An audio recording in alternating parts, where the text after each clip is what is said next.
Graça. Vamos abrir a palavra do Senhor. Marcos.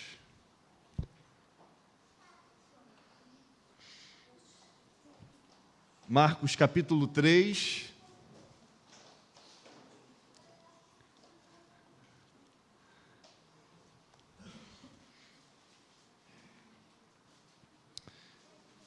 Marcos capítulo 3, verso 7 ao verso 19.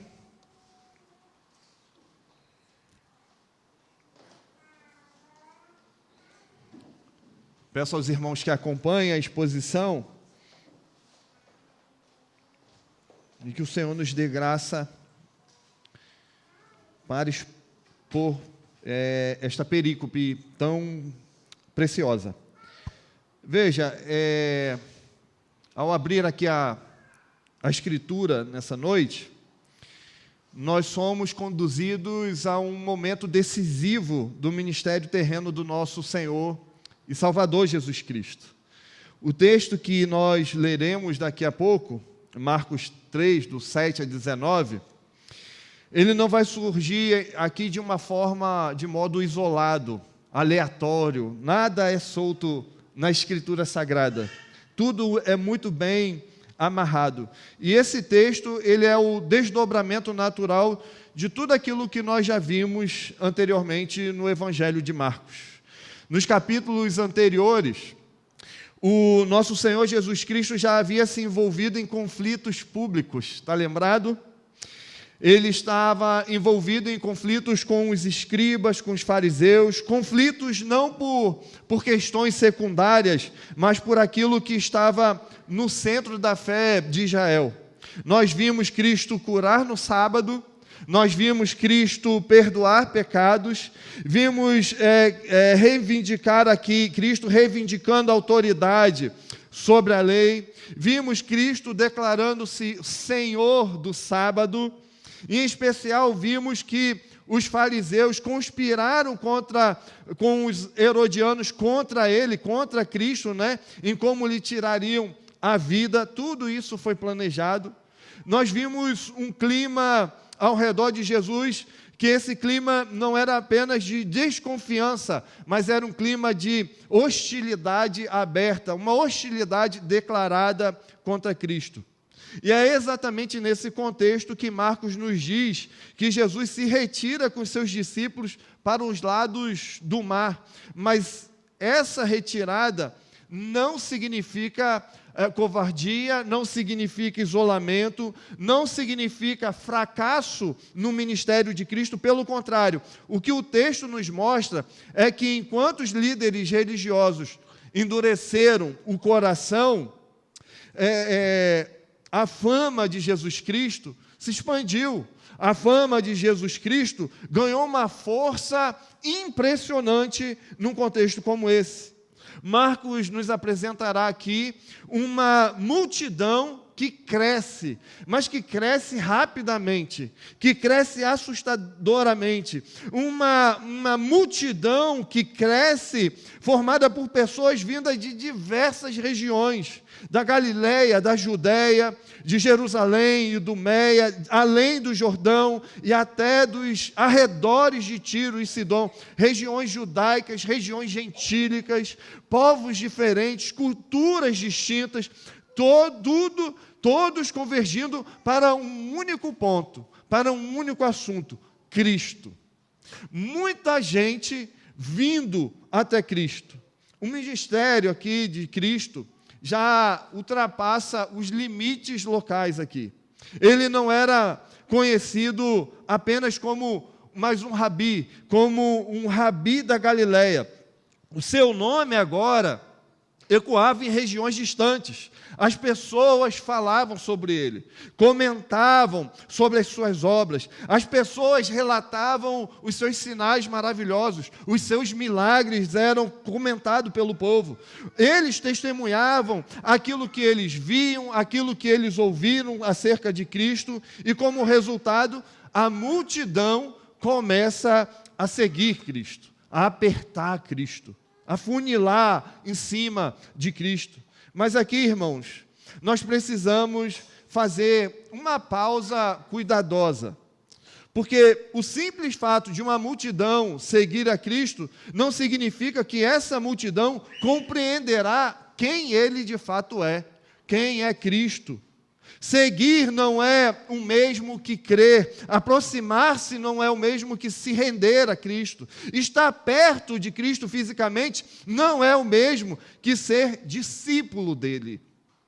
O próprio evangelista vai nos ajudar a entender isso, quando ele afirma que aquela multidão o seguia sabendo quantas coisas Jesus fazia.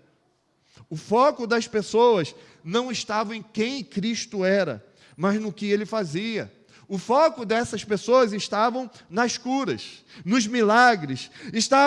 Eles estavam focados nos sinais extraordinários. Eles estavam focados no poder visível, aquele poder manifesto ali, que impressionava a muita gente.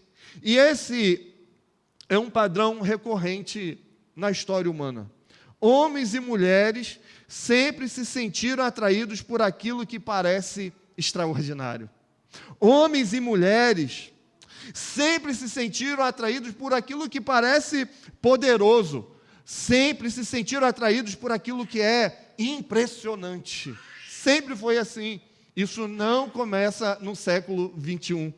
Isso já estava presente no ministério terreno do nosso Senhor e Salvador Jesus Cristo. Por isso, antes mesmo de entrarmos nos detalhes do texto, nós somos confrontados com uma pergunta essencial. Uma pergunta que não é apenas histórica, mas que é profundamente pessoal. Uma pergunta que é profundamente espiritual. O que, de fato, significa seguir a Cristo? O que, de fato, significa seguir a Cristo? Será que isso é simplesmente aproximar-se dele quando nós precisamos de algo?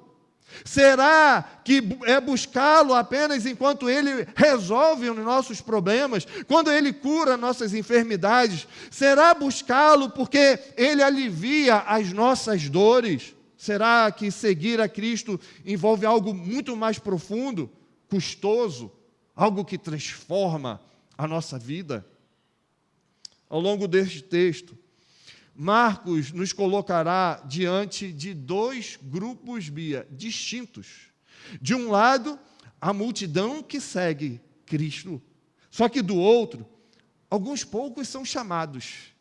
Alguns poucos, dentre a multidão, alguns poucos são chamados. De um lado, nós temos aqueles que se aproximam por interesse. Do outro lado, nós temos aqueles que são separados para estar com Cristo.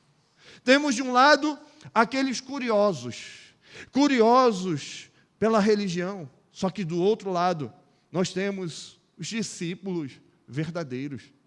Nesta noite, ao ouvirmos a exposição da palavra, não seremos convidados apenas a observar o comportamento daquelas multidões do passado, mas somos convidados a examinar nosso próprio coração, a sondar a nossa própria alma e reparar se estamos como esses muitos que seguem a Cristo, mas à distância, ou estamos entre os poucos que foram chamados para de fato estar com Ele, para segui-lo, para caminhar com Ele. É com essa tensão entre multidão e discipulado, entre fama e fidelidade, entre seguir e pertencer, que nós abrimos Marcos no capítulo 3, pedindo ao Senhor que não apenas ilumine a nossa mente e coração, mas que Ele revele também a condição da nossa própria alma diante da pessoa bendita do nosso Senhor e Salvador Jesus Cristo. Enquanto o texto está sendo exposto, sonde o seu coração, pergunte à sua alma, onde você se encaixa nessa história? Onde você está? O texto nos diz o seguinte, do verso 7 ao 19.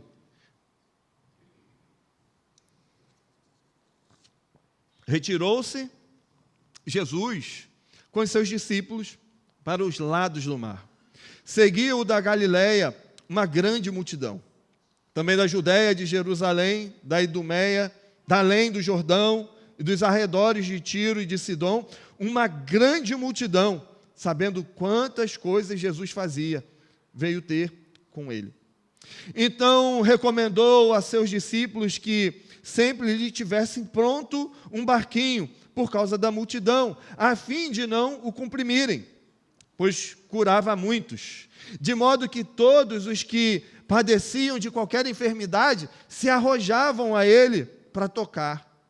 Também os espíritos imundos, quando o viam, prostravam-se diante dele e exclamavam: Tu és o Filho de Deus. Mas Jesus lhes advertia severamente que não os pusessem à publicidade. Depois subiu ao monte e chamou os que ele mesmo quis, e vieram para junto dele. Então designou 12 para estarem com ele e para os enviar a pregar e a exercer a autoridade de expelir demônios.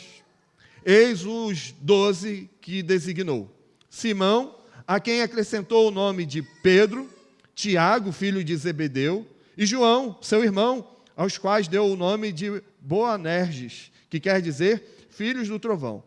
André, Filipe, Bartolomeu, Mateus, Tomé, Tiago, filho de Alfeu, Tadeu, Simão, o Zelote, e Judas Iscariotes, que foi quem o traiu. Repare, o texto começa dizendo: retirou-se Jesus com os seus discípulos para os lados do mar. Seguia-o da Galileia uma grande multidão. Marcos começa descrevendo para nós um movimento intenso aqui, ao redor da pessoa de Jesus Cristo. Ele se retira, mas não fica sozinho, pelo contrário, quanto mais ele se afasta, mais pessoas seguem Cristo. E o evangelista agora faz questão de nos mostrar quem são essas pessoas. Ele vai nos dizer que essa multidão, no verso 7 a 8, vinha não apenas da Galileia, mas também da Judéia, de Jerusalém, da Idumeia, de além do Jordão e dos arredores de Tiro e Sidom. Isso não é um detalhe irreverente ou irrelevante nesse texto. Marcos está dizendo, irmãos, que a fama de Jesus já ultrapassava as fronteiras religiosas, geográficas, que a fama de Cristo já ultrapassava os limites culturais de Israel. Judeus e gentios, pessoas de regiões historicamente hostis entre si, agora caminham na mesma direção, todos caminhando em direção à pessoa bendita de Cristo. Esse dado nos mostra que o ministério de Jesus já tinha proporções impressionantes aqui. Ele não era mais um mestre local conhecido apenas por um grupo pequeno. O seu nome agora circulava amplamente. As notícias sobre ele se espalhavam de boca em boca. Pessoas falavam de suas curas, pessoas falavam de suas palavras, falavam da sua autoridade. O resultado disso é o que Marcos descreve aqui no verso 8 com simplicidade. Uma grande multidão, Vitinho, sabendo quantas coisas Jesus fazia, veio ter com ele. O texto revela algo aqui fundamental. Marcos nos diz claramente o motivo da aproximação dessa turma. O motivo da aproximação dessa multidão. Eles sabiam aquilo que Jesus estava fazendo. Eles sabiam quantas coisas ele fazia. O centro da atenção aqui não era quem era Cristo, mas era aquilo que Cristo realizava. Os atos de Cristo atraíam mais do que a sua própria identidade, quem Cristo era. O poder visível aqui de Cristo despertava mais interesse do que a verdade espiritual acerca da pessoa bendita do nosso Salvador. Isso vai nos ajudar a perceber, irmãos, uma distinção aqui essencial que percorre todo o Evangelho. Há uma diferença profunda entre seguir a Cristo fisicamente e ser de fato um discípulo dele, em segui-lo por aquilo que de fato ele é, quem ele é. Essa multidão caminhava atrás dele, mas isso não significa que estivesse disposta a segui-lo num sentido mais profundo. Eles estavam próximos do corpo, mas distantes, totalmente distantes do coração da mensagem de Jesus Cristo. O texto, irmãos, não permite a gente idealizar aqui essa multidão. Marcos não diz que eles iam até Jesus porque eles queriam ouvir os ensinos de Cristo. Marcos não fala que eles têm a disposição de ir a Cristo para aprender sobre Cristo, para se arrepender dos seus pecados, para se submeter ao senhorio de Jesus Cristo. O texto diz que eles iam porque sabiam o que Cristo fazia. O interesse deles estava nos milagres. O interesse desse povo era o interesse nas curas, nos sinais extraordinários. Havia curiosidade, havia expectativa, talvez esperança de um alívio físico para a dor, não sei, mas não necessariamente, o interesse deles não era necessariamente pela fé salvadora. É aquilo que Cristo pode me oferecer imediatamente, fisicamente. E isso fica claro. Fica claro quando Marcos descreve o comportamento dessas pessoas. No verso 9 ele diz: então recomendou a seus discípulos que sempre lhe tivessem pronto um barquinho, por causa da multidão, a fim de não o comprimirem. A multidão era tão numerosa que Antônia era tão insistente que pressionava Cristo fisicamente. Eles se arrojavam sobre ele. Não havia aqui reverência, não havia aqui contenção, não havia aqui compreensão clara de quem ele era. Havia aqui sim uma urgência, havia aqui uma ansiedade, havia aqui um desejo, sabe, um desejo por tocar em Cristo. E Marcos explica a razão no verso 10. Pois curava muitos, de modo que todos os que padeciam de qualquer enfermidade se arrojavam a ele para o tocar, se arrojavam sobre ele, se lançavam sobre ele. Observe que essa linguagem, todos os que padeciam de qualquer enfermidade, não é apenas aqueles em estado grave, não é apenas aqueles que estão em situações extremas, era qualquer enfermidade se tornava motivo suficiente para correr até Cristo. Bastava ouvir que ele curava, que as pessoas se lançavam, se jogavam sobre ele. Essa é a ideia aqui. Isso revela algo profundo sobre o coração humano. Quando o homem sofre, quando o homem está em desespero, ele vai procurar alívio. Quando a dor aparece, ele vai correr em busca de solução. E isso em si, isso não é errado. O problema surge, irmãos, quando Cristo passa a ser visto apenas como um meio para resolver problemas imediatos.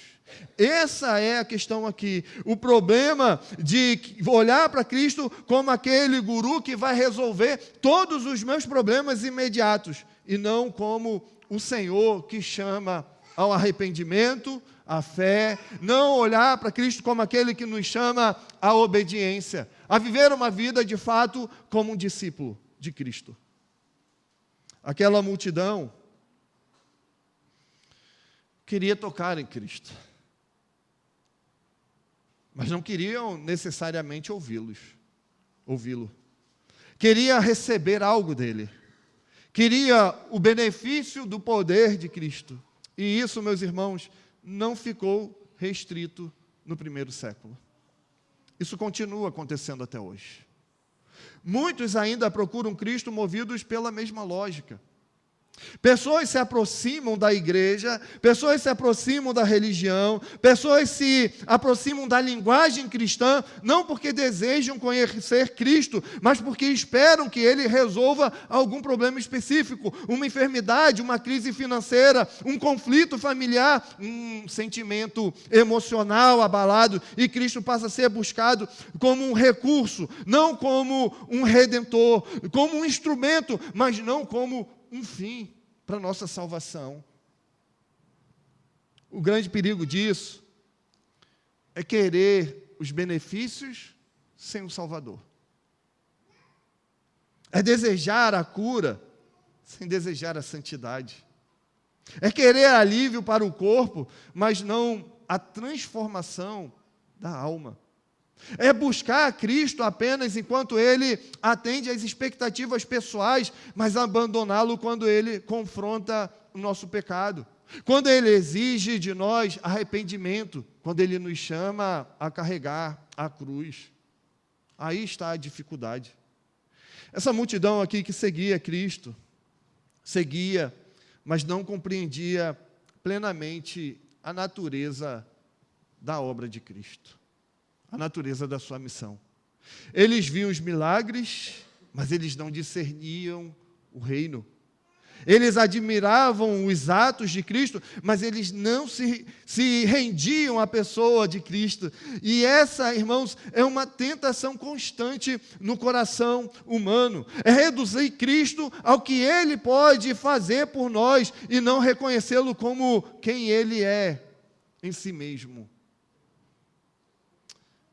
Esse texto nos confronta de modo direto e pastoral, queridos. Ele nos obriga a perguntar à nossa própria alma, a consultar os meandros da nossa alma, por que seguimos a Cristo? O que é que nos move em direção a Ele? É apenas a esperança de receber algo ou o desejo sincero de conhecê-lo, de obedecê-lo, de gastar a nossa vida para a promoção da glória dEle, do louvor do nome dEle? Essa multidão estava próxima de Cristo. Estavam apertando Cristo, mas eles não eram discípulos de Cristo. Eles estavam ao redor de Cristo, mas não estavam com Cristo de fato. Que pobreza! E isso nos prepara. Isso nos prepara para aquilo que vem ainda. Isso nos prepara para o próximo movimento do texto, porque Marcos nos mostrará que a multidão não apenas seguia Jesus, ela pressionava Cristo. E essa pressão revelará algo decisivo sobre a missão de Cristo e sobre a maneira como Ele lida com aqueles que o buscam apenas pelos benefícios, o buscam apenas por aquilo que Ele pode me dar hoje, aqui e agora. A multidão, irmãos, não apenas seguia, essa multidão pressionava Cristo, e isso vai revelar algo também sobre a obra de Cristo, sobre a missão de Cristo. Cristo não se deixa reduzir a um curandeiro. Cristo não se rebaixa aos caprichos humanos. Diante da pressão crescente aqui da multidão, o texto nos mostra que Jesus não age de forma improvisada, Ele não age ou reage aqui por impulso. E Marcos nos diz que, no verso 9, então recomendou a seus discípulos que sempre lhe tivessem pronto um barquinho, por causa da multidão, a fim de não o comprimirem. À primeira vista, simples isso aqui, mas revela para nós sobre a maneira como Cristo conduz seu próprio ministério. O barquinho aqui preparado, não é preparado como um sinal de medo, não é preparado aqui como um sinal de fuga, sabe? Vamos meter o pé daqui, vamos fugir, porque, afinal de contas, estão todos nos pressionando aqui. O barquinho não traz essa ideia aqui. Não temos aqui a ideia de um recuo estratégico diante da oposição. Ao contrário, ele é expressão, queridos, de governo, de discernimento. Cristo sabe o que está fazendo aqui. E o próprio contexto imediato nos obriga a essa leitura. Marcos acabou de afirmar que a multidão se lançava sobre Cristo no verso 10, pois curava muitos. Ou seja, o risco não era de desconforto físico, mas de que a pessoa de Cristo fosse literalmente sufocada pela demanda incessante por milagres. Estes homens estão apertando Cristo. o barquinho, então, cria uma distância. Uma distância necessária para que Jesus não seja transformado em um objeto de consumo religioso, tocado, sabe, comprimido aqui, utilizado conforme as expectativas humanas. Cristo não vai ser utilizado dessa forma.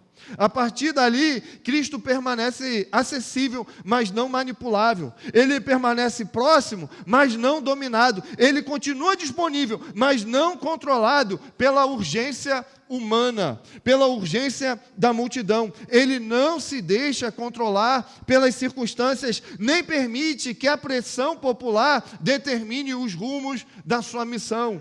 O barquinho preserva aqui espaço, cria aqui distância suficiente para que Cristo não seja esmagado pela multidão.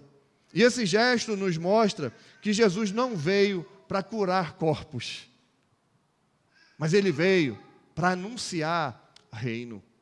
Essa é a missão do Senhor Jesus Cristo. É para isso que ele veio. Se ele se deixasse absorver pelas demandas incessantes aqui por milagres, a sua missão seria reduzida a um ministério terapêutico. Mas Cristo é muito mais do que isso. Cristo está para muito além disso. O barquinho, ele é apenas um instrumento. Um instrumento, queridos, pedagógico, um instrumento aqui pastoral. Ele protege a centralidade da palavra. Cristo não permite que a busca por sinais sufoque a proclamação da verdade. Cristo se afasta. Cristo prega. Mas o texto vai além ainda. O texto vai além da pressão humana e nos conduz a uma realidade ainda mais profunda. Marcos nos diz, no verso 11, também os espíritos imundos, quando o viam, prostravam-se diante dele e exclamavam, ou seja, gritavam, tu és filho de Deus. Aqui nós somos confrontados com uma cena, não uma cena hollywoodiana, mas uma cena impressionante que nós temos aqui. Aqueles que não pertencem ao reino reconhecem com clareza quem Cristo é. Os demônios não duvidam da sua identidade. Eles sabem exatamente quem está ali diante deles. No entanto, Marcos imediatamente acrescenta, mas Jesus lhes advertia severamente que não os pusessem a publicidade. Acho interessante, acho que Tiago vai dizer que os demônios diante de Cristo creem e tremem. E Cristo aqui, eles reconhecem quem é Cristo, o Filho de Deus. Sabe, muitas vezes os demônios estão melhores do que nós, em nossa crença, em nossa fé. Porque vivemos como se Cristo não fosse o Filho de Deus, o Rei soberano sobre nossa vida, sobre a nossa história. Só que Cristo adverte aos demônios, severamente, diz o texto, que não expusessem a publicidade. Essa reação de Jesus pode causar estranhamento. Afinal, irmãos, os demônios estavam dizendo algo que é verdadeiro. É verdade. Tu és o Filho de Deus. Eles estavam aqui confessando corretamente a identidade de Cristo. E por que então Cristo manda eles se calarem?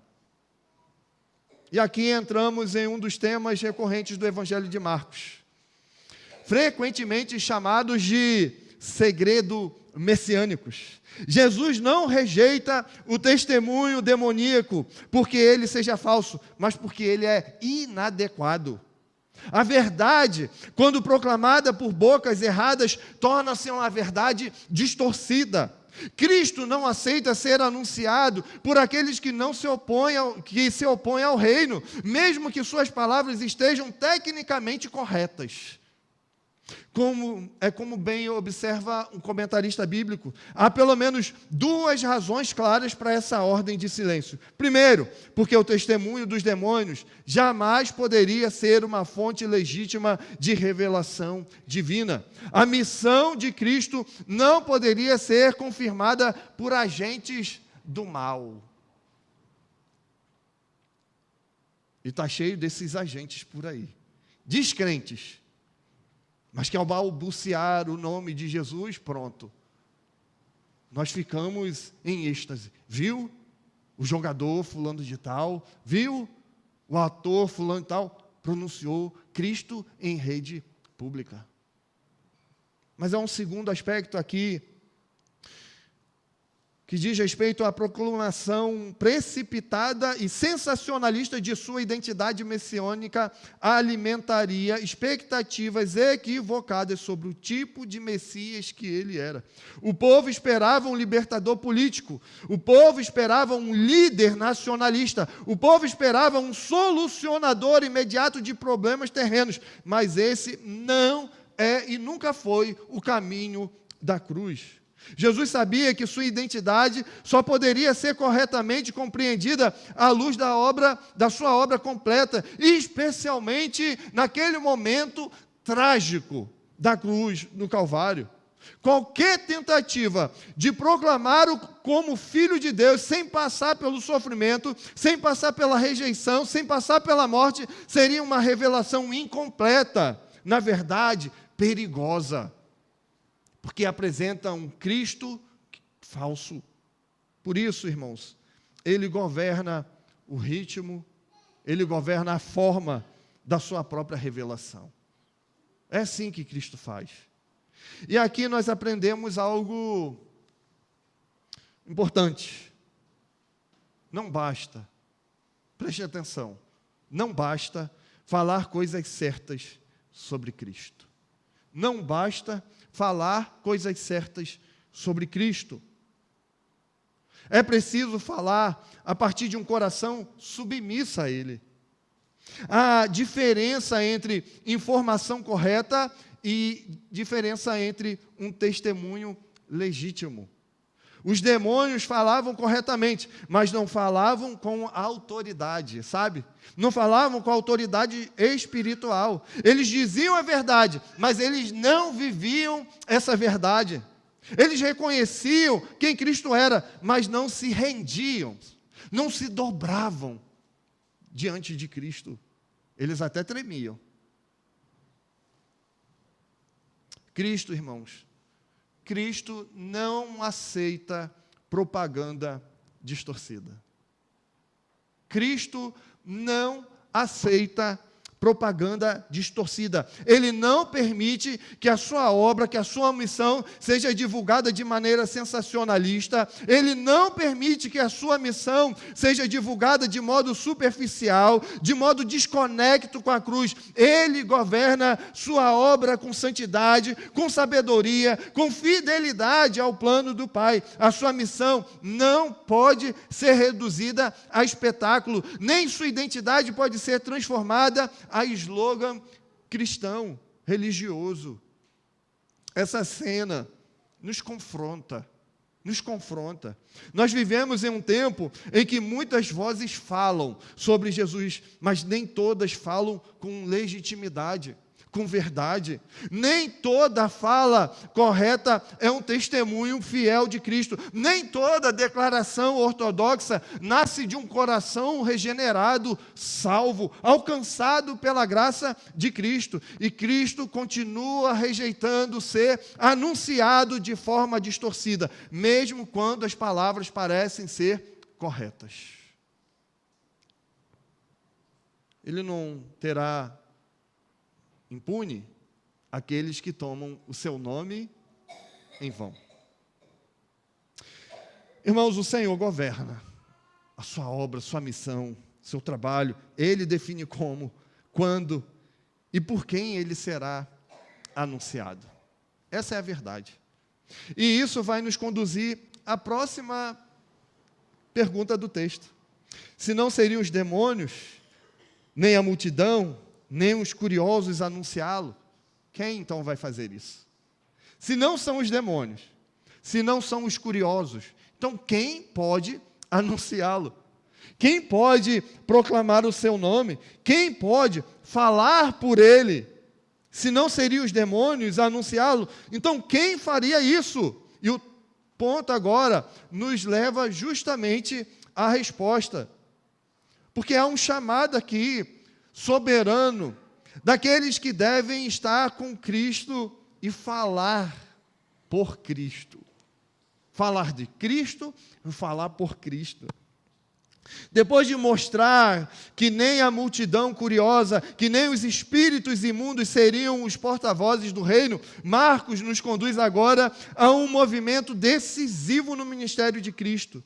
O verso 13, o evangelista nos diz: depois subiu ao monte e chamou os que ele mesmo quis, e vieram para junto dele.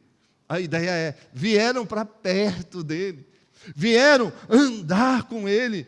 E cada palavra desse versículo, irmãos, é carregada de significado teológico e pastoral. O chamado começa em Cristo e não nos homens. Marcos é cuidadoso a afirmar que Jesus chamou os que ele mesmo quis. Não foram os mais inteligentes, os mais influentes da multidão. Não chamou os mais piedosos aos olhos do povo. Não chamou os mais preparados intelectualmente, foram aqueles que ele quis chamar. A iniciativa, irmãos, aqui é totalmente divina, não é humana. O chamado apostólico não nasce da ambição humana, nem da autopromoção religiosa, muito menos de um impulso emocional. Ela nasce da vontade, sabe? Da vontade soberana do Filho de Deus, que chama. Além disso, Marcos registra que Jesus subiu ao monte, no verso 13. Esse detalhe não é explicado pelo evangelista, mas também não é irrelevante. Nada na Escritura é irrelevante. Nada na Escritura é aleatório. Na Escritura, o monte aparece com frequência como cenário em que Deus revela a sua vontade, um cenário em que Deus revela a sua autoridade. Foi no monte que o Senhor falou com Moisés, você deve lembrar de Êxodo 19, verso 3. Foi no monte que Jesus ensinou com autoridade o sermão, conhecido como Sermão do Monte. Mateus 5, não é? E conforme Lucas nos informa, no relato paralelo, foi também no monte que Jesus passou a noite em oração antes de escolher os 12. Sem forçar aqui, queridos, simbolismo, o que Marcos nos apresenta é um chamado solene, um chamado cercado de autoridade divina. O que acontece ali não nasce da conveniência humana, mas da iniciativa soberana de Cristo, que age como Senhor da seara, chamando aqueles que falarão em seu nome, aqueles que serão seus representantes diante do povo. No contexto bíblico, o monte é frequentemente o lugar da revelação e da autoridade divina.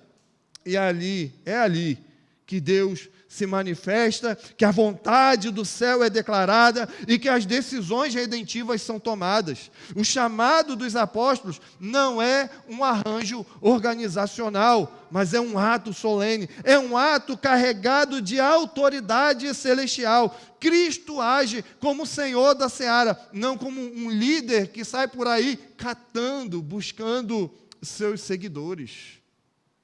Como quem mendiga um pedaço de pão na rua. Veja, ele chama. Essa é a voz bendita do nosso Senhor e Salvador. Só que o texto não para aqui. O texto prossegue e ele vai dizer que esses homens, o que eles fizeram? No verso 13, eles vieram para junto dele. Eles vieram para junto de Cristo. antes de qualquer envio, antes de qualquer tarefa, antes de qualquer autoridade, há um movimento aqui importante, essencial: estar com Cristo. O discipulado verdadeiro começa na comunhão, na atividade junto a Cristo. Jesus, irmãos, não os chama primeiro para fazer algo, mas para estar com Ele, perto dEle. A proximidade aqui vai preceder a missão deles, o trabalho deles, sabe? O trabalho de pregar, o trabalho de proclamar as verdades gloriosas daquele rei que está sendo sufocado por uma multidão que quer do rei apenas milagres, os resultados, mas não a salvação. A relação desses aqui, chamados, antecede, a relação com Cristo antecede o serviço deles. Marcos, então, vai esclarecer para nós o propósito desse chamado no verso 14. Então, designou 12. 12 para entrarem com ele, para estarem com ele e para os enviar a pregar. E aqui nós encontramos uma distinção. Muitos eram discípulos num sentido amplo, Vinícius. Muitos. Aprendizes, ouvintes, muitos seguidores ocasionais, mas apenas alguns foram designados apóstolos, ou seja, enviados com uma autoridade específica.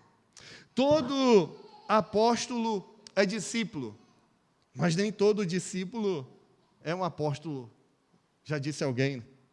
O apóstolo é um chamado particular, é um chamado ligado diretamente à função da igreja, à autoridade do testemunho apostólico. A ordem apresentada por Jesus é extremamente significativa aqui. Primeiro, para estarem com Ele, e depois, para os enviarem. O ministério público nasce da vida privada. O ministério público destes homens nasce de uma vida privada com Cristo. Sem essa ordem, o serviço se torna ativismo vazio. A pregação vai perder sua força espiritual. Estar com Cristo aqui não é um detalhe devocional, queridos, mas é a base indispensável de toda a obra legítima, com carimbo do reino do nosso Senhor e Salvador Jesus Cristo. E Marcos acrescenta ainda que Jesus o envia, chama e os envia a pregar o Evangelho. E o verbo aqui é fantástico. O verbo usado aqui para pregar carrega a ideia de proclamação. Não é uma proclamação qualquer, mas é uma proclamação oficial. É uma proclamação pública, autorizada por Cristo. Não se trata aqui de uma conversa informal, não se trata aqui de opiniões pessoais, mas de um anúncio solene, um anúncio do grande Rei Jesus Cristo. O apóstolo é chamado para ser o porta-voz, não como o autor da mensagem, mas um porta-voz de uma mensagem que já existe. Ele proclama não uma novidade, ele proclama não aquilo que o povo quer ouvir, mas ele proclama aquilo que ele recebeu do próprio Cristo. Não é algo que ele inventou, não é algo que ele criou. A autoridade da pregação não reside no pregador, mas na palavra que ele anuncia em submissão a Cristo. E se foi assim com os apóstolos, deve ser assim hoje em nossos púlpitos. Não porque o exercício apostólico permanece, nós já sabemos, cessou. No entanto, outros foram chamados a cumprir com essa missão da proclamação do Evangelho. Os presbíteros da igreja, os pastores do rebanho. O texto também aqui afirma que eles receberiam autoridade, conforme o verso 15, para exercer o poder de expelir demônios. E esse poder não é dado como um espetáculo, como nós temos visto por aí. A ideia aqui não é essa. Não é a ideia de demonstração de superioridade espiritual, mas a ideia aqui é de uma confirmação da autoridade do reino. A libertação espiritual acompanha a proclamação da verdade. Onde o reino é anunciado com fidelidade, o domínio das trevas é confrontado. O domínio das trevas é desfeito, não pela voz daquele que proclama, mas pela voz do proclamador maior, Jesus Cristo. É a pregação dele, do evangelho dele. A voz que ecoa é a voz do nosso Senhor. E não há como ficar escravizado quando os nossos ouvidos são abertos para ouvir essa voz. E aqui a gente entra, irmãos, numa teologia pastoral necessária. Porque o chamado de Deus, irmãos, envolve, como vimos, uma vocação, um chamado, mas também envolve responsabilidade. Há um chamado interno, confirmado pelo desejo santo de servir, e há um chamado externo, que é reconhecido e confirmado pela igreja, ao olhar para aqueles que serão os presbíteros, os pastores, os proclamadores. Deus, queridos, Deus distribuiu dons de maneiras diversas à igreja e estabelece ofícios distintos no corpo de Cristo. Nem todos são chamados ao ministério da palavra. Nem todos. Mas todos são chamados à fidelidade no lugar que Deus nos colocou, nos vocacionou, nos concedeu. A centralidade da pregação vai permanecer inegociável. A igreja não é edificada primariamente por estratégias, queridos, por programas de carisma pessoal, mas pela palavra proclamada com fidelidade. E sempre que a pregação perde o seu lugar central, o ministério perde o seu eixo. Cristo chamou homens aqui para estar com Ele e pregar em seu nome. E esse padrão continua normativo para a vida da igreja hoje. E esse texto, ele vai nos confrontar de modo direto e especial àqueles que exercem e aspiram a exercer algum tipo de liderança espiritual. O chamado não é para status, o chamado não é para visibilidade, o chamado não é para reconhecimento público, é um chamado para o serviço, é um chamado para a renúncia, é um chamado para a fidelidade ao Senhor. O verdadeiro, alguém disse que, embora eu não goste, olhe com receio para essa palavra, alguém disse que o verdadeiro sucesso do ministério não é medido pelo tamanho da audiência, mas pela obediência. Obediência àquele que chama. Sabe, Cristo continua chamando os seus servos para estar com Ele, para falar por Ele, para servir o seu povo. Nesse ponto, a minha oração é que o Senhor chame aqui em nosso meio. Assim como chamou o nosso irmão Vitor, assim como isso ardeu no seu coração internamente, né? O chamado interno. Assim como a congregação tem confirmado esse chamado, minha oração é para que o Senhor levante mais 1, 2, quem sabe 3, 4. Para quê? Para pregarmos a este mundo aquilo que nós temos recebido. O Evangelho da graça do nosso Senhor e Salvador Jesus Cristo. O Evangelho daquele que é Rei, que veio ao mundo, não para satisfazer os desejos egocêntricos do homem, mas para salvar um povo para Ele. E diante disso, irmãos, nós somos levados naturalmente à pergunta que vai encerrar esse movimento do texto aqui. Quem são, afinal, esses homens que Cristo chama pelo nome? Quem são eles?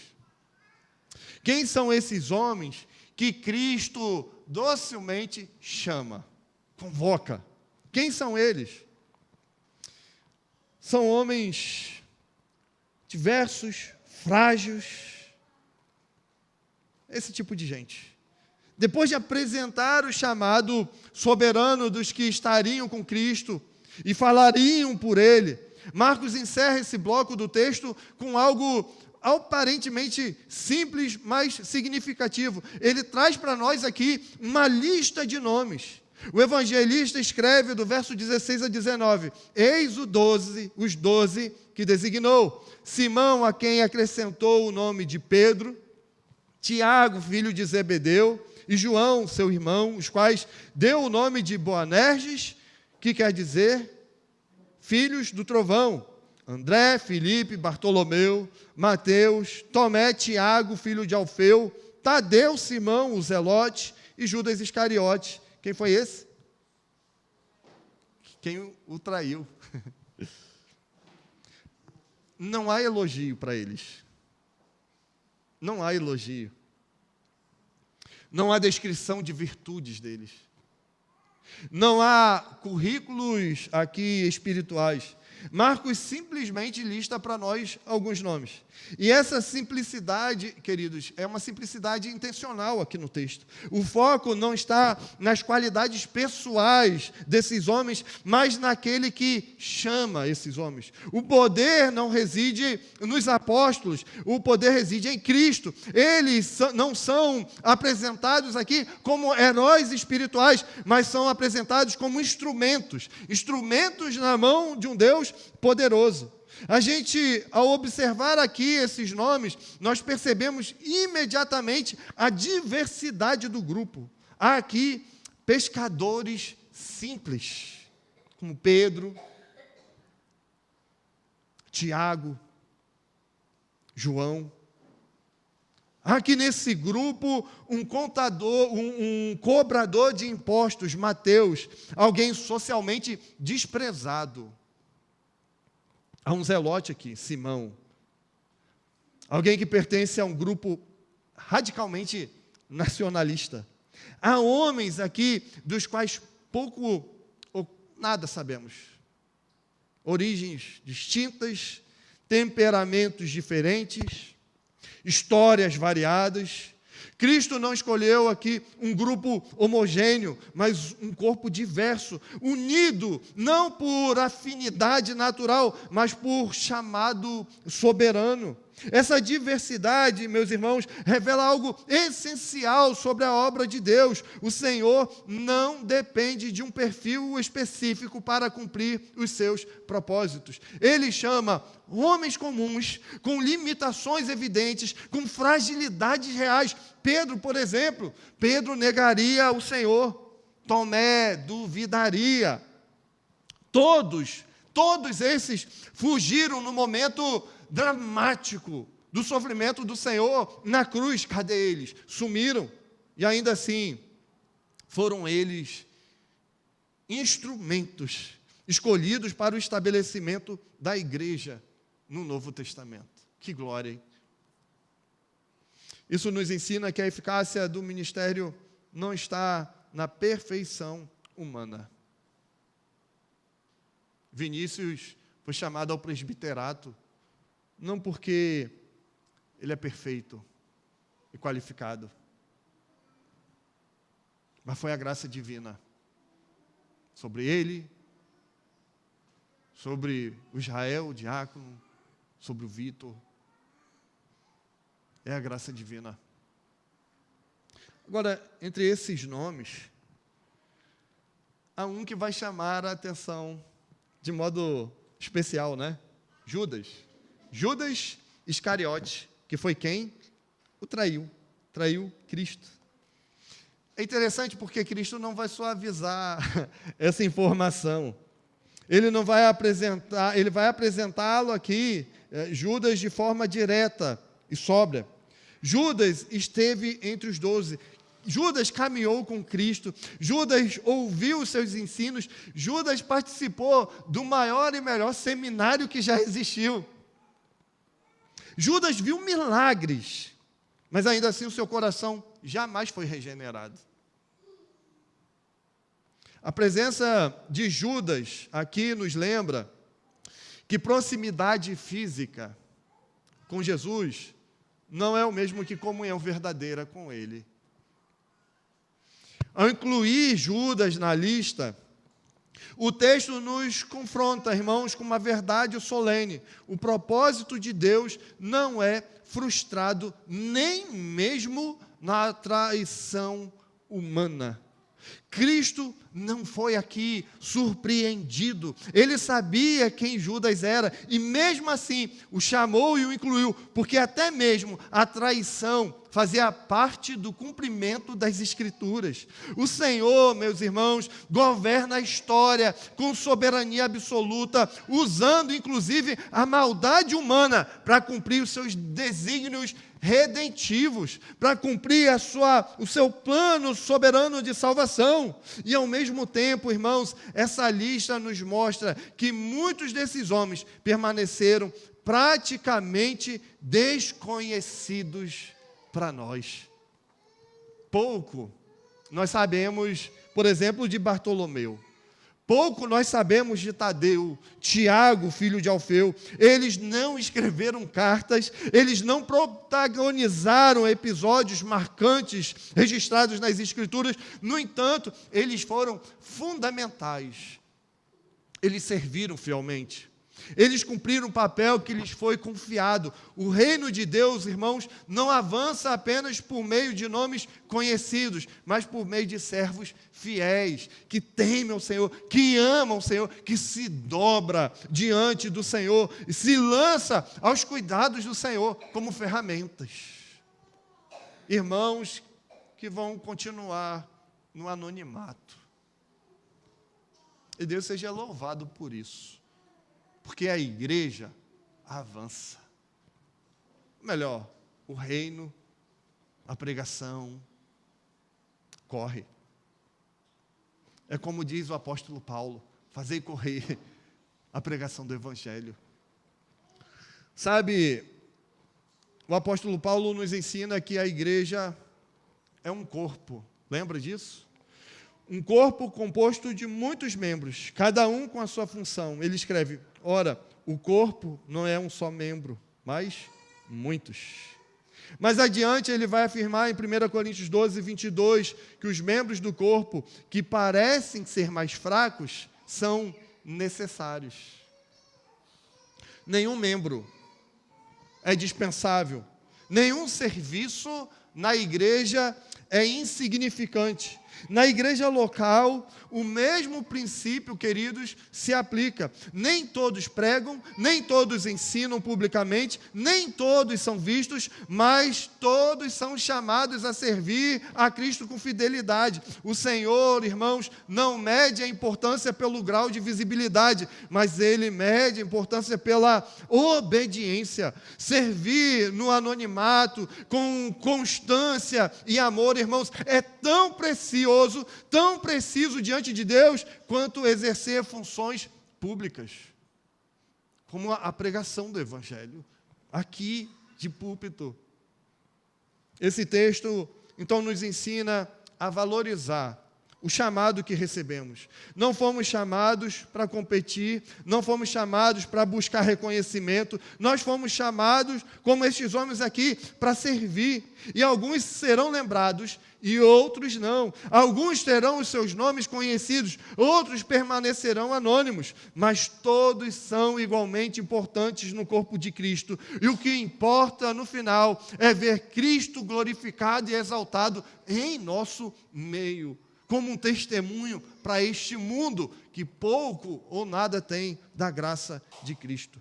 Repare, Cristo chamou homens diferentes, frágeis, imperfeitos, e por meio deles estabeleceu a sua igreja. O seu trabalho é importante aqui. O seu envolvimento com a igreja é importante. Eu costumo dizer lá na igreja central que não tem como a gente amar Cristo e não amar o corpo. Não tem como amar Cristo e não amar a igreja. Cabeça e corpo não andam separados. Se você ama a Cristo, naturalmente você vai amar a igreja. E Ele te chama a trabalhar, a servir com alegria, com uma santa disposição, hoje, agora, aqui. Meu desejo é que essa verdade nos leve à humildade, nos leve à gratidão, nos leve à perseverança no serviço cristão. Mas e aí, pastor? Diante da exposição, o que eu levo para casa? O que eu faço com tudo isso ao sair por essas portas? Irmãos, olha, ao encerrarmos esta exposição, a palavra de Deus nos coloca diante de perguntas que não podem ser evitadas por nós, não podemos fugir delas. Nós vimos aqui multidão que seguia Jesus por interesse, por curiosidade, por necessidades imediatas. Nós vimos um Cristo aqui que não se deixa controlar pela pressão popular, que governa sua missão com sabedoria e fidelidade ao Pai. Nós vimos aqui um chamado soberano feito não a todos, mas a alguns, para estarem com Ele e falarem por Ele. E vimos aqui homens comuns, homens frágeis, homens diferentes entre si, usados por Deus para edificar muitos, para edificar a igreja. Então, diante disso, a primeira pergunta que se impõe é simples: por que você segue a Cristo? Por que você segue ao Senhor? Você o busca pelo que Ele é ou apenas pelo que Ele pode te dar agora, aqui, de imediato? Porque muitos se aproximam de Jesus esperando benefícios. Muitos se aproximam de Cristo esperando soluções rápidas. Muita gente se aproxima de Cristo esperando um alívio momentâneo. Mas o Cristo do Evangelho não se oferece como um meio para os nossos fins. Ele se apresenta como o próprio fim. Ele é a razão de tudo, da nossa adoração, da nossa devoção. Ele, queridos, não chama pessoas para apenas receberem dele, mas para se renderem diante dele. É como o próprio Senhor disse: se alguém quer vir após mim, a si mesmo se negue. Se negue. Tome sua cruz e siga-me. Essa palavra também nos chama a refletir sobre a vocação. Cristo não chamou todos, não para o mesmo lugar, nem para a mesma função, mas Ele chamou todos os seus para a fidelidade. Todos os homens todos os crentes em Cristo estão debaixo desse chamado. E a pergunta não é se você ocupa um lugar de destaque, mas se você tem sido fiel no lugar que Deus tem colocado você. Se você aceita a vocação que recebeu, ainda que ela seja na igreja silenciosa, ainda que ela seja simples, ainda que ela seja invisível aos olhos humanos. A Escritura, meus queridos, nos lembra que o que se requer dos dispenseiros é que cada um deles seja encontrado fiel. Mas, ao mesmo tempo, essa palavra que nos exorta, ela tem um balanço do Espírito Santo que traz conforto e alívio para o nosso coração e alma. Essa palavra consola. Ela nos lembra que Deus usa pessoas imperfeitas. Ele chamou alguns homens que falharam, Ele chamou alguns homens que duvidaram, Ele chamou homens que negaram, e ainda assim sustentou esses homens pela graça. E isso nos ensina que nossa esperança, irmãos, não está em nossa força, mas na fidelidade de Cristo. E se você hoje se sente fraco, se você se sente cansado, se você se sente insuficiente, amém por isso. Lembre-se que o Senhor não edifica a sua igreja com base na capacidade humana, mas na graça soberana. Nós somos frágeis, servos inúteis, mas nas mãos daquele que é gracioso. É como diz Paulo: essa graça, a minha graça, te basta, porque o poder se aperfeiçoa na fraqueza. Não é dos fortes a vitória, nem é dos que correm melhor, mas é dos fiéis e sinceros que correm junto ao Senhor. E é justamente essa graça que nós somos convidados a contemplar agora, ao nos aproximarmos da mesa do Senhor. A ceia, irmãos, nos aponta para toda a obra de Cristo. A ceia aponta para o seu nascimento, quando o Verbo se fez carne e habitou entre nós. Aponta para a sua morte, quando o seu corpo foi entregue e o seu sangue derramado por pecadores, como eu e você. Aponta para a sua ressurreição gloriosa, pelo qual fomos feitos também participantes de uma viva esperança, diz o apóstolo Pedro. Mas a ceia, queridos, também aponta para o futuro. Ela é um lembrete de que não serviremos a Cristo para sempre apenas neste mundo marcado por fraquezas, por lutas. Não serviremos a Cristo apenas neste mundo cercado por limitações. Ela antecipa o dia em que estaremos com Ele definitivamente, quando serviremos a Ele sem pecado, quando serviremos a Ele sem cansaço, quando serviremos a Ele sem dor, sem sofrimento algum. É como o próprio Senhor diz em Marcos 14, 25, não beberei deste fruto da videira, até aquele dia em que hei de beber de novo no reino de Deus. Ao participarmos da ceia, confessamos que dependemos inteiramente da graça de Cristo. Nós confessamos que seguimos, nós confessamos que servimos, nós confessamos que permaneceremos fiéis, não por mérito próprio, mas porque o Senhor nos alcançou de modo gracioso. Damos graças pelos servos do passado, porque aqueles que foram instrumentos para que o Evangelho chegasse até nós, fez uma excelente obra nas mãos do Cordeiro Jesus Cristo. E renovados diante de Deus, o compromisso de fidelidade no presente, saímos com o coração também aliviados. É certo que o Senhor está junto a nós. Que o Senhor nos conceda um coração sincero, queridos. Um coração sincero para segui-lo, um coração humilde para servi-lo e perseverança para permanecermos fiéis até o fim glorioso. Que nos aproximemos da mesa, que façamos isso com fé, arrependido dos nossos pecados, mas tomados por esperança, aguardando o dia em que serviremos a Cristo de face a face, para sempre. Amém. Essa é a mesa do nosso Senhor e Salvador Jesus Cristo. Esta mesa é a mesa para os crentes em Cristo, para aqueles que